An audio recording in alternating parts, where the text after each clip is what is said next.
Bon, ben, je vais vous lire le début au moins de ma nouvelle ici, Tu ne tueras point, qui vient de paraître pour La Fureur de lire à Bruxelles, donc dans le cadre des mouvements d'encouragement à la lecture euh, dans Communauté Wallonie-Bruxelles, Fédération Wallonie-Bruxelles.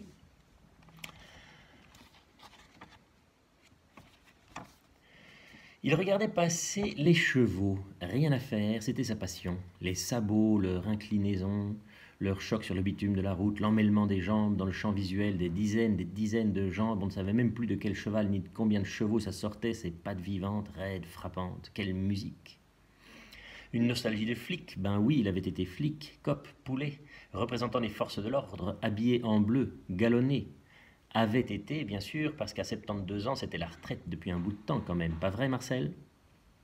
Marcel, son prénom, un pif gros comme un vieil oignon, pardon, une échalote, des joues brunes avec des rides profondes comme des labours, et si on voulait bien voir deux choux cabus dans les valises grasses et feuilletées qui entouraient ses yeux, et pourquoi pas deux salsifis dans ses lèvres charnues et pâlies, on pouvait dire qu'il avait vraiment une tête de potager, le Marcel, qui avait été flic et qui regardait passer les chevaux dans la rue.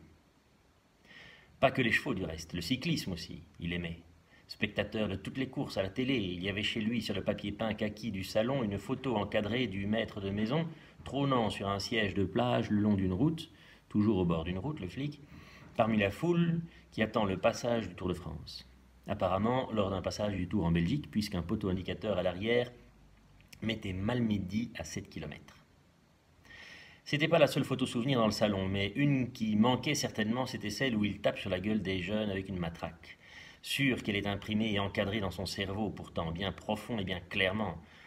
Poste restant jusqu'au jugement dernier, où il sera bien obligé de la voir comparaître et témoigner contre lui à la barre, en premier, grande et dure et méchante et impitoyable. Avez-vous vu, monsieur Marcel Van P. gicler la cervelle? L'avez-vous vu? J'espère qu'il en fait des cauchemars. En fait, j'ai pour Marcel des sentiments moins tranchés que ça. C'est compliqué. Ça dépend de comment je me lève, je veux dire de quelle humeur je suis. Ça dépend de ce que je bois. Ça dépend de s'il sent de la bouche ou pas, parce que parfois c'est une infection. Il vit seul. Il n'a plus de femme pour lui dire de faire attention. Veuf, Marcel, je n'ai pas connu sa femme et j'en ai entendu dire du bien par Johanna, la serveuse, qui, il faut le remarquer, ne dit jamais du mal de personne. Elle s'appelait Marcelle, sa femme. Ça, il faut le faire. Et je suis sûr, enfin, je me suis mis dans la tête que c'est Marcel qui a tué mon gamin. J'ai fait tous les recoupements, c'est tellement probable, les dates, le lieu, tout. Je l'ai rencontré par hasard, on discutait, chacun depuis sa table, avec sa bière, dans un café, où on peut encore faire ça, pas loin de chez moi, à Jette, près de l'église, où les gens disent que le fantôme d'un soldat apparaît tous les vendredis soirs sur le clocher. Le clocher est tellement haut que c'est difficile à vérifier. Même les photos sont ambiguës. Bref, c'est dans le café là en bas que j'ai pris mes habitudes après mon déménagement. Et c'est là qu'à force de causer tous les jours un petit peu, j'ai découvert que Marcel était flic dans la brigade couvreur de la police montée, c'est-à-dire police à cheval, et qu'il avait été brusquement muté à l'administration en juin 1982, mis au placard, selon l'expression qui lui avait échappé. Il ne buvait pas tant que ça, c'était comme moi, juste une habitude. Être humide à l'intérieur, se sentir pas trop bien quand on est sec. N'empêche qu'un jour il avait dit « mis au placard ». Moi, une sanction quoi, t'avais fait une connerie, une bavure. Il avait lâché que oui, réduit ça aussitôt à un accident, puis même à un incident, puis il avait noyé le poisson. Moi, j'ai été traversé par un éclair, complètement glacial d'ailleurs. Un froid qui ne m'a jamais plus quitté. Si je veux, je le ressens encore. Et à ce moment, tout de suite, j'ai su. Les recherches patientes que j'ai menées ensuite pour corroborer l'hypothèse m'ont prouvé que la raison n'est que l'ombre de l'intuition. L'intuition m'a fourni une certitude immédiate, massive et même contondante, parce que j'étais sonné. 6 juin 1982, Anderlecht contre Bruges au Parc Astrid. Victoire locale. Affrontement entre supporters et policiers. Chose habituelle et presque festive, injures, jets de bouteilles, de bière, quelques pieds échymosés par les sabots des chevaux de la police. Sauf qu'on ne sait pas pourquoi. Ce soir-là, ça va plus loin, ça dégénère. Des flics sont mis à bas des montures, puis le danger, l'exaspération, on ne sait quoi, tabassage en règle, matraquage de 3 types. Un coup malheureux, un mort. Voilà, mon fils, Benjamin, 22 ans. Ça remonte, je n'ai plus vraiment de chagrin, j'ai assimilé, seulement encore parfois de la haine. Aucun flic n'avait été mis en cause et l'enquête officielle avait conclu que le gamin s'était ouvert le crâne en tombant en arrière sur un seuil de porte. Même pas d'homicide involontaire. Le coin saillant et tranchant d'une pierre bleue au seuil d'une maison. J'ai été voir le seuil en question, j'en ai des photos et des photos. Des taches, oui, mais comme sur n'importe quel seuil de porte. C'est toujours taché un seuil, par les années, ça a un siècle. Mais pas de vraies traces d'un épanchement. Ça laisse des traces pourtant, un crâne cassé, quoi. Mais le temps émousse, j'ai appris à me contrôler. Comme disait ma femme, ça ne nous rendra pas Benjamin. C'est pas forcément un mauvais bougre, le Marcel. Je suis d'accord avec lui sur beaucoup de points. On est de la même génération. Moi, un peu son aîné. On vote à droite tous les deux. On est bruxellois depuis plus que 3 générations. J'aime bien le vélo, moi aussi. Je suis un peu intellectuel. Je suis un peu plus intellectuel que lui, forcément, un ancien prof. Mais ça n'a jamais dressé de barrière entre nous.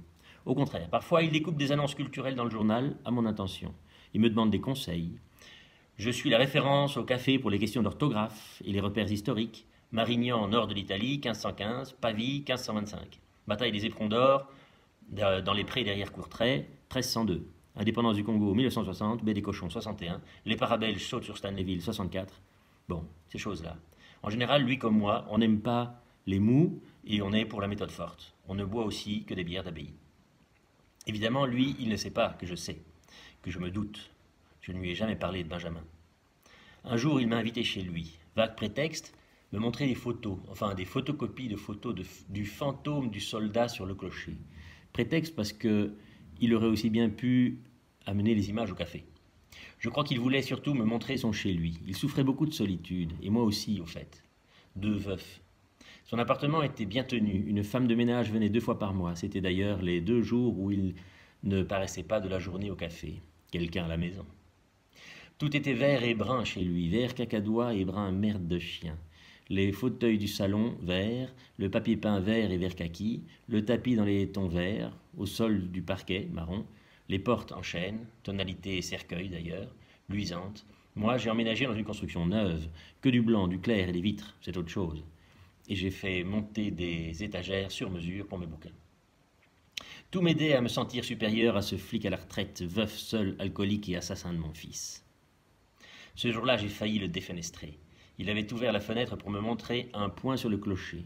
Il devait pour cela se pencher dangereusement. J'ai posé ma main sur son dos, j'ai senti le geste, la force me montait du fond du corps, il n'y avait qu'à le faire basculer.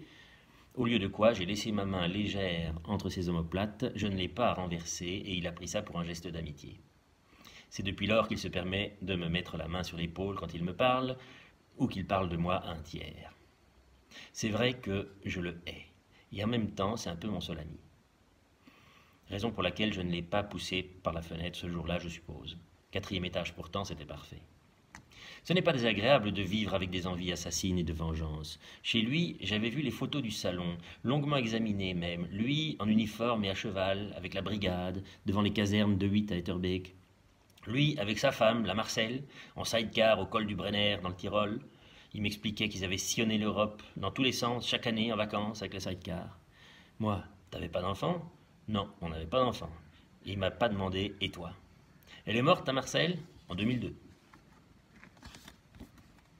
La nuit chez moi, j'ai beaucoup regretté de ne pas l'avoir tué. Fait tomber dans le vide.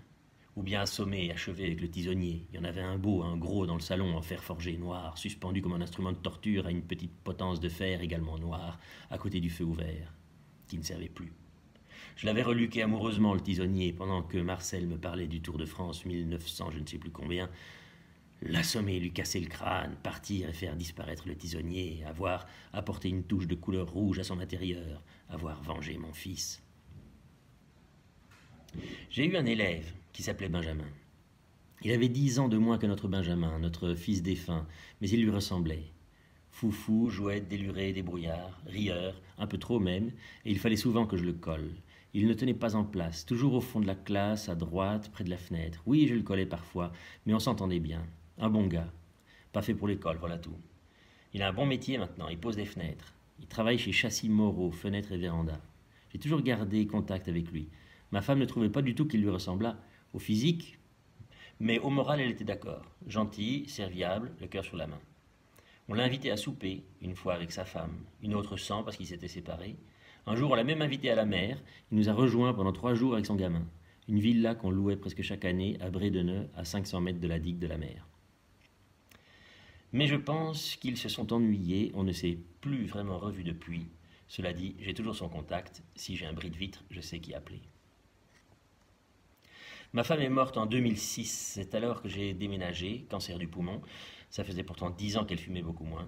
La maison était devenue beaucoup trop grande pour moi, tout seul, évidemment. J'ai vendu, on m'a fait un très bon prix, et c'est comme ça que j'ai quitté Anderlecht pour Jette. Mais on est bien ici, c'est joli comme commune. Très vert, nombreux parcs, vastes. Bien, je suis très content. Et puis c'est un plaisir d'habiter dans une construction neuve, avec des beaux matériaux, lumineuses. Rue Major Coulon, numéro 7, 3e étage, avec un ascenseur, donc pas de problème. C'est pendant une partie de domino à 3 avec Johanna que le cortège de la police montée a fait irruption dans la rue du Café, au tam-tam des sabots. Marcel a dressé l'oreille comme une bête, il est sorti, est revenu avec la grande nouvelle, on a tous dû le suivre pour voir comme lui, debout sur le mauvais pavé du trottoir. Ils étaient nombreux, interminables défilés, c'était toute la police montée de Belgique, c'était un rassemblement européen, ça n'était pas possible autrement. Marcel ne se sentait plus de joie et demandait, avec une agressivité de flic qui lui revenait, à un jeune qui avait un smartphone de prendre des photos pour lui. Là, et les pattes, et toutes ses pattes. Moi, je ne supportais pas le bruit des sabots, évidemment, forcément, le souvenir, ni la vue de la police montée. Tant de policiers tout près de moi, cette odeur douceâtre de crottin en plus, et la présence de Marcel qui s'excitait, c'était trop. Je me suis effondré, littéralement. J'ai eu droit à l'ambulance. Sirène, urgence, hôpital, c'était le col du fémur. Bien entendu, à mon âge, les choses se compliquent très vite. Un peu tout à lâcher en même temps. Prostate, vessie, rein. Le séjour à l'hôpital s'est prolongé et le corps médical m'a recommandé très explicitement de ne plus habiter seul. Vous avez de la famille ? Je me suis contenté de faire une moue. J'ai bien reçu de la documentation sur les homes, hospices et maisons de repos. Je ne faisais plus rien que mâchouiller cette idée. Pendant tout ce temps, je n'ai reçu de visite de personne, strictement personne. Quelques coups de téléphone des copains du café, rien de plus. Par la fenêtre de ma chambre, je ne voyais que le bâtiment voisin qu'on aurait pu toucher du bout du bras ou presque, et parfois dans ses vitres, grâce au soleil, le reflet d'un grand arbre. Je pense un marronnier. Et puis quasiment le jour où je décide d'accepter l'idée de partir en maison de repos, je ne savais pas encore laquelle, je rêvais un peu, un prospectus qui en montrait dans le sud de la France, au soleil, un peu cher, mais c'était faisable si je revendais mon appartement. Quasiment ce jour-là, qui je vois entrer ? Marcel. Marcel dans ma chambre d'hôpital. Il m'apportait un magazine, je ne sais plus si c'était le Vif ou le Télépro. Marcel était rayonnant. Il y avait un reportage dans le magazine sur le soldat fantôme de Jette où on l'avait interviewé, lui. Il avait sa photo en couleur, et pas très grand, mais tout de même. La photo était prise devant la façade du café et ça m'a filé un coup de nostalgie. Des Américains spécialistes du paranormal étaient venus avec des technologies de la NASA pour enquêter sur le phénomène. Apparemment, il s'agissait du fantôme d'un soldat américain. Son uniforme l'attestait. Ils avaient même identifié l'individu, un jeune sergent mort à Bruxelles en 1945. Qu'est-ce qu'il était fier, le Marcel. La gloire, on aurait dit. Il avait perdu un peu de poids depuis que je ne le voyais plus, à cause d'un régime qu'il avait suivi, et là encore il rayonnait, parce qu'avec ce régime, il avait réussi à baisser son taux de cholestérol à 8. « Je suis un jeune homme !» Sa phrase, telle quelle. Je ne lui ai pas parlé de la maison de repos. J'ai même tâché de dissimuler les prospectus qui traînaient sur ma table de chevet. Je l'ai laissé parler. Les photos du soldat fantôme prises par les Américains étaient saisissantes, une technologie spéciale qui rendait vraiment les 3 dimensions et coloriée en fonction de la chaleur. La photo attestait ainsi que le fantôme était plus froid que l'air autour de lui. Un différentiel de 7 à 10 degrés, précisait l'article. Concrètement, le fantôme n'était donc sans doute pas consistant et l'on aurait pu passer son bras à travers sans rien voir, sans rien marquer, hormis justement un froid glacial.